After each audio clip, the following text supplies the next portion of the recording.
Hello, my dear Arthur and all my peeps. How are you doing today? It's a rainy day, so it's dark. I put a light up so you guys could see me. I have a book to read to you that is Cloudy with Meatballs. It's quite a story.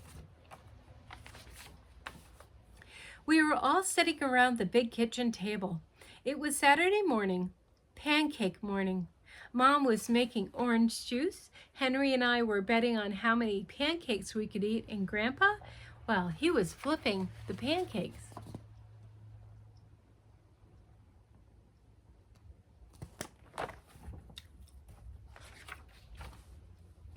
Seconds later, a pancake flew through the air, heading toward the kitchen ceiling and landed right on Henry's head.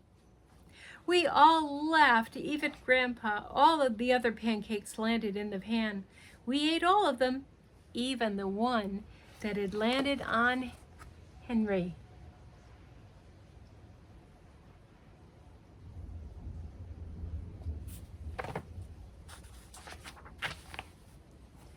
That night, Grandpa told us the best bedtime story ever. He said the flying pancake made him think of it. Here we go. Across an ocean and over lots of huge bumpy mountains, across 3 hot deserts and 1 smaller ocean, there lay the tiny town of Chewandswallow.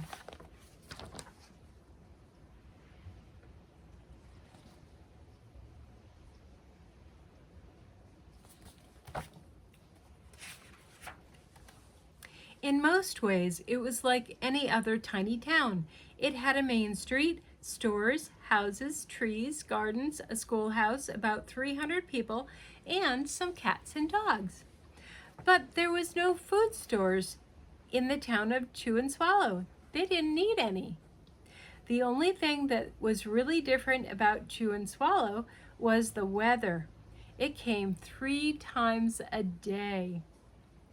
At breakfast, lunch, and dinner. Everything that everyone ate came from the sky.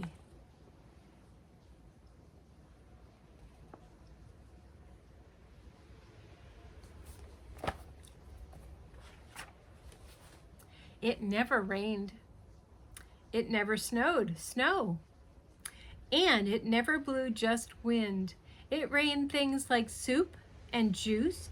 It snowed mashed potatoes and green peas, and sometimes the wind blew in a storm of hamburgers.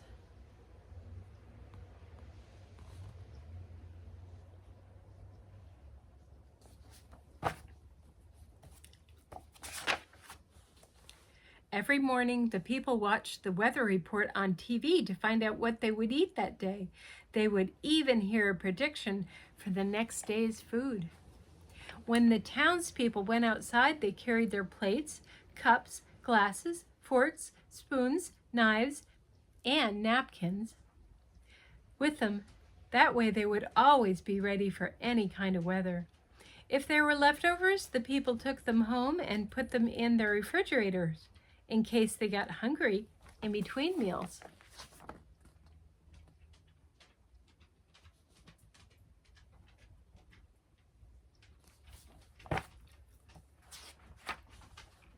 By the time they woke up in the morning, breakfast was coming in. First, there was a shower of orange juice. Then low clouds of sunny-side-up eggs moved in, followed by pieces of toast. Butter and jelly sprinkled down for the toast, and most of the time it rained milk afterwards. For lunch one day, frankfurters in rolls blew in from the northwest at about 5 miles an hour. There were mustard clouds nearby. Then the wind shifted to the east and brought in baked beans. A drizzle of soda finished off the meal.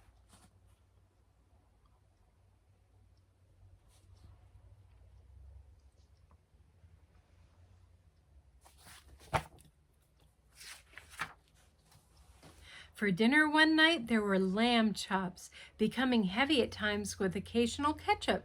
Periods of peas and baked potatoes were followed by gradual clearing, with a wonderful jello setting in the west. The sanitation department of Chewandswallow had to remove the food that fell on the houses and sidewalks and lawns. The workers cleaned things up after every meal and fed all the dogs and cats. Then they emptied the leftovers into the ocean for the fish and turtles and whales to eat.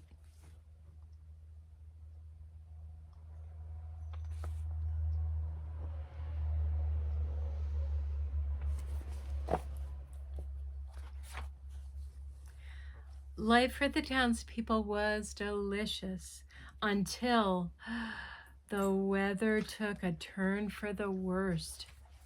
They have a newspaper here. It's called the Chewandswallow Digest. Here's the headlines. Spaghetti ties uptown. Record-breaking pasta fall causes chaos.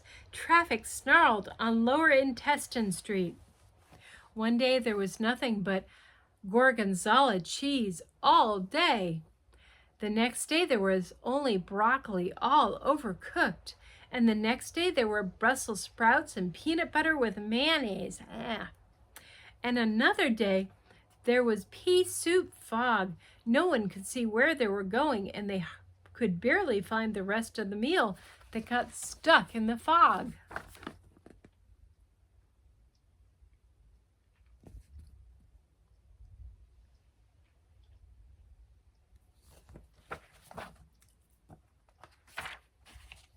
The food was getting larger and larger. One Tuesday, there was a hurricane of bread and rolls all day and into the night. There were soft rolls and hard rolls. There was white bread and rye and whole wheat toast.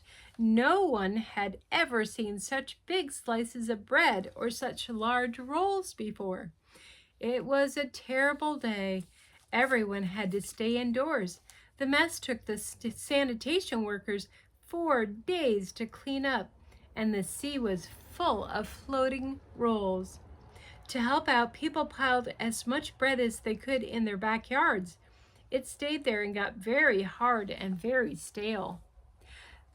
Then there was a storm of pancakes one morning, and a downpour of maple syrup that nearly flooded the town. A huge pancake covered the school. No one could get it off, so they had to close the school.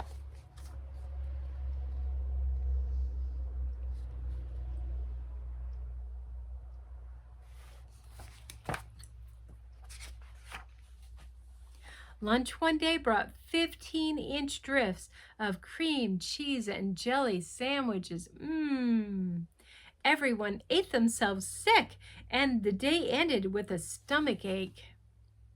There was an awful salt and pepper wind, followed by an even worse tomato tornado. People were sneezing themselves silly. The town was a mess. There were seeds and tomato pulp everywhere.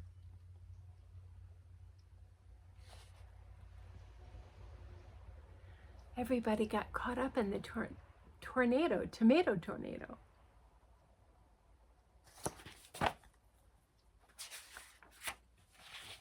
The sanitation department gave up. The job was just too big. Everyone feared for their lives. They couldn't go outside most of the time. Many houses had been hit by giant meatballs. Stores were boarded up, and there was no more school for the children. So they decided to leave the town of Chewandswallow. They had to.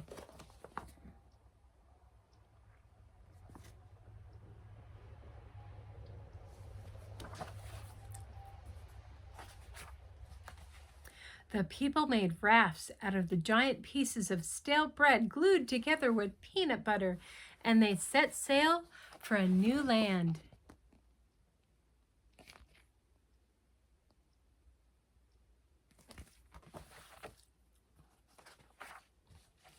After sailing for a week, they reached a small, friendly town. They built houses for themselves out of their rafts. The children began school again, and the adults found jobs.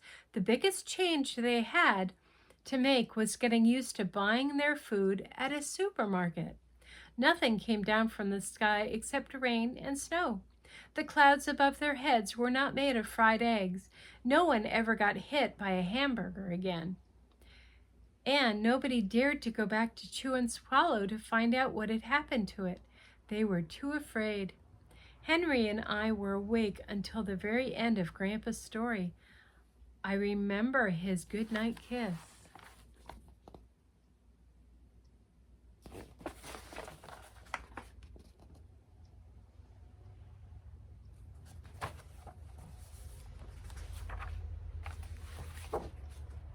The end. Hope you guys enjoyed. That was a crazy story. So I will see you tomorrow. Love you all. Bye.